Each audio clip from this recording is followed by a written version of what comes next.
Hi everyone, my name is Tim Sukumede from South Africa. I was born in a small town called Matadeni, Newcastle. So it is a location that was apparently built around a lake that had many geese. So till today it is populated with geese, so it was named after the small animals in that area, which is in direct translation Matatin, the land of geese. So I was raised by two parents.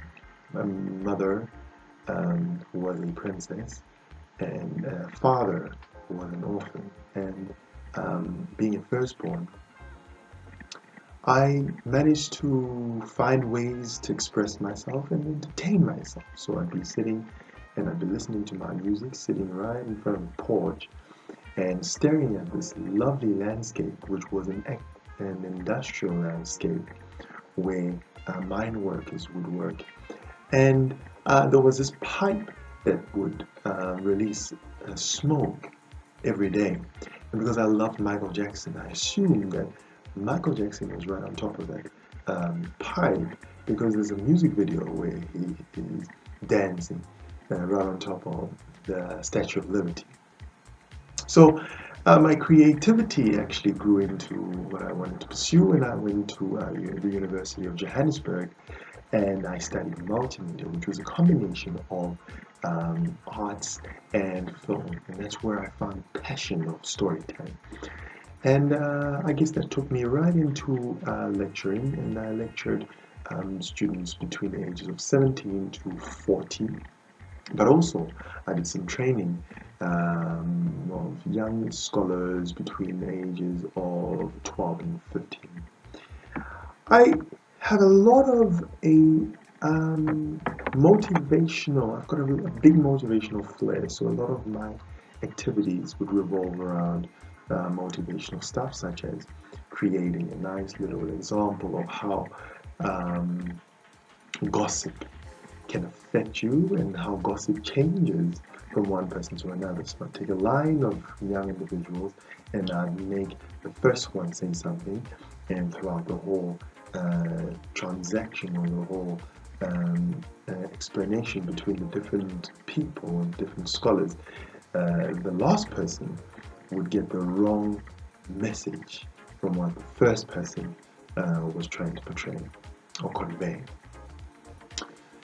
I believe that my stories would be motivational and they probably would be more relevant for teenagers. So I've got a story of a young eagle whose mother um, um, had hatched some eggs right on top of the mountaintop, and one of the eggs rolled down right to the bottom where the mother hen had laid her eggs, and this young eagle grew up believing that he was a chicken, and I guess when he hatched, his siblings didn't believe that he was any better, so he would be looking for more than just scraping for seeds and worms. And there was a day where he looked up and he saw an eagle, and he told his brothers and sisters that one day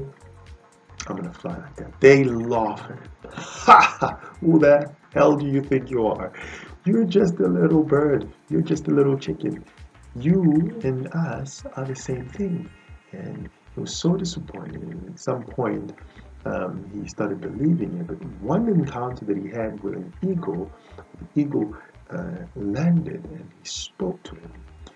And he said, "You look quite familiar. I think you're at the wrong place. There's a couple of things I can teach you that you should be learning."